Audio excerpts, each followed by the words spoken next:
Hello dear friends, आज हम पढ़ने वाले हैं न्यूक्लियस। न्यूक्लियस क्या है और इसके कौन कौन से कार्य होते हैं, ये सभी चीज़ें हम डिटेल में जानने वाले हैं। तो प्लीज़ वीडियो को एंड तक देखिएगा एंड मेरे चैनल में नए हो तो चैनल को सब्सक्राइब करना बिल्कुल ना भूलें। साइनॉप्सिस में हम इन सभी चीज़ों को डिटेल में जानने वाले हैं। तो सबसे पहले हम चलते हैं इसके इंट्रोडक्शन में। सो फ्रेंड्स, न्यूक्लियस कोशिका का सर्वाधिक महत्वपूर्ण भाग है जो कोशिका की मेटाबॉलिक एंड आनुवंशिक क्रियाओं पर नियंत्रण रखता है। इसका क्या मतलब है?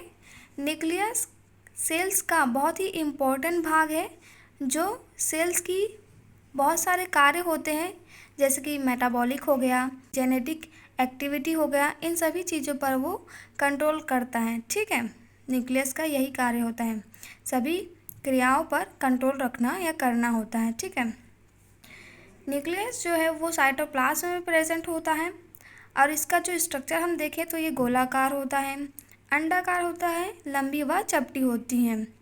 ठीक है फ्रेंड्स, अब हम देखते हैं कि ये जो प्रत्येक सेल्स हैं इसमें क्या होता है, एक न्यूक्लियस प्रेजेंट होता है, बट कभी कभी क्या होता है, न्यूक्लियस दो भी प्रेजेंट होते हैं, यानी कि एक ही सेल्स में दो न्यूक्लियस भी पाया जाता है। जैसे एग्जाम्पल में हम समझ सकते हैं पैरामीशियम एंड वाउचेरिया।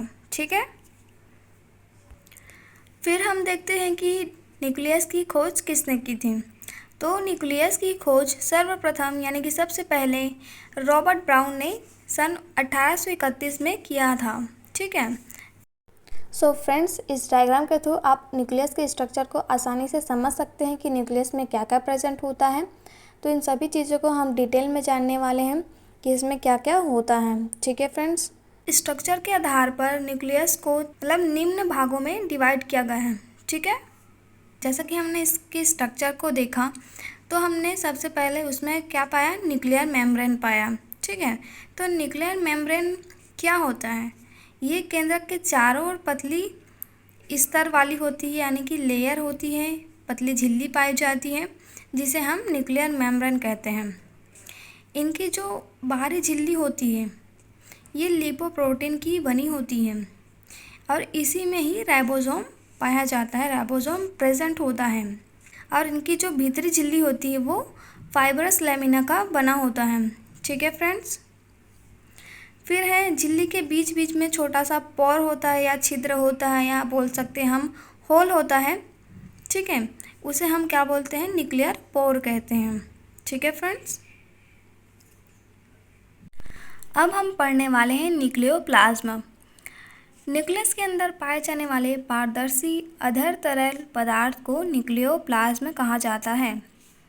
क्या बोल रहे हैं इसमें, न्यूक्लियस के अंदर पाए जाने वाले पारदर्शी यानी कि आर पार दिखाई देने वाला एक ऐसा फ्लूइड बोल सकते हैं, उसी को हम क्या बोल रहे हैं, न्यूक्लियोप्लाज्म कह रहे हैं। ठीक है, और साथ ही न्यूक्लियोप्लाज्म को हम कैरियोलिम्फ भी कहते हैं।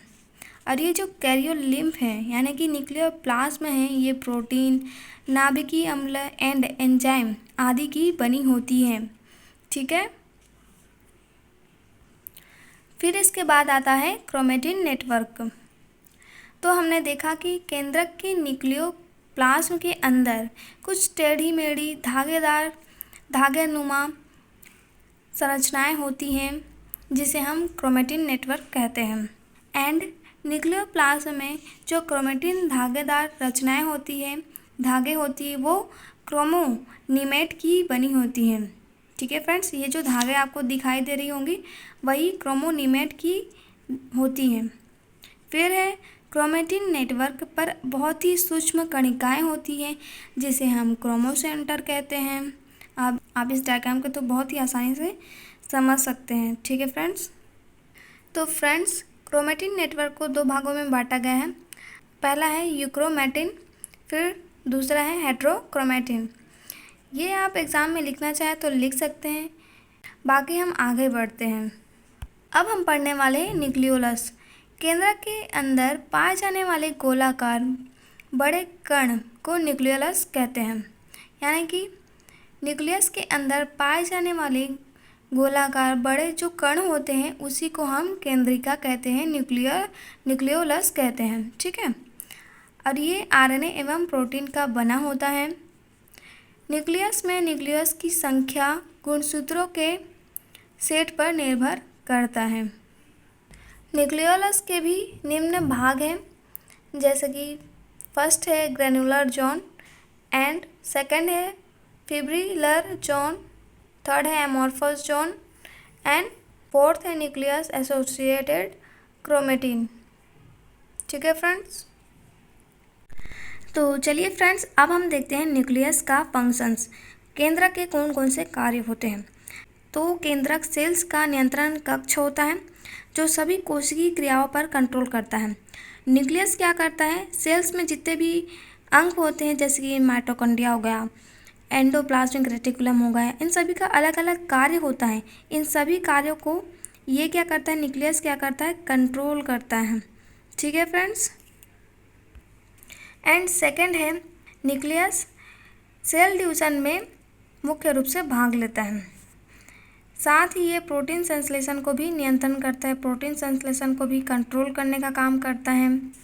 एंड अनुवांशिक गुण होते हैं, जो भी जेनेटिक एक्टिविटी होती है, पीढ़ी दर पीढ़ी एक दूसरे में जो लक्षण जाते हैं, उन सभी चीज़ों का कंट्रोल कर न्यूक्लियस करता है। ठीक है, एंड फोर्थ है इसका सेल्स के अन्य अंगों के निर्माण में सहायक होते हैं।